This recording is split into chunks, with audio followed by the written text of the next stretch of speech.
Good morning மக்களே. 100 days of சேலஞ்சில் இன்றைக்கி டே 3. காலையில் ஒர்க் அவுட் பண்ணாமல் காக்கி செட்டப் போட்டு எங்கே கிளம்பிட்டேன்னு பார்க்குறீங்களா? சாட்டர்டே சண்டே நம்மளுக்கு office leave. So weekly 1 or 2 days நைனாக்கு ரெஸ்ட் விட்டு காடியை நம்ம தட்டுன்னு வந்துடுவோம். வழக்கம் போல் ஓலா ஊபர்லாம் ஸ்டார்ட் பண்ணிவிட்டு கிளம்பியாச்சு.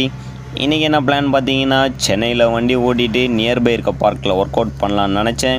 பட் அன்ஃபார்ச்சுனேட்லி மார்னிங்லேருந்து நம்மளுக்கு எந்த ட்ரிப்பும் கிடைக்கல, வண்டியும் சரியாக ஓடலை. சரி வீட்டுக்கு போகலான்ட்டு வீட்டுக்கு வந்தாச்சு. நல்லா சாப்பிட்டு ஓய்வுலாம் எடுத்துகிட்டு ஸ்பாட்டுக்கு வந்தாச்சு. ஸோ இன்றைக்கும் same work out, pull ups, dips, bike push up, forward lean, hollow body hold. புஷ்அப்பில் மட்டும் ஒரு சின்ன சேஞ்ச். நார்மல் புஷ்அப் நம்ம நல்லா பண்ணுறதுனால சூடோ புஷ்அப்புக்கு சேஞ்ச் ஆகிட்டோம். இது பிளான்ச்சிக்கெலாம் ஒரு நல்ல ஒர்க் அவுட்டாக இருக்கும் மக்களே. எல்லாமே 4 to 3 செட். ஒரு செட்டுக்கு 10 ரெப்பு போட்டு முடிச்சாச்சு. அப்படியே கொஞ்சம் மசில் அப்புக்கு ட்ரை பண்ணிவிட்டு போஸ்ட்லாம் அடிச்சுட்டு கிளம்பியாச்சு. புஷ் கரோ பாய், see you tomorrow guys.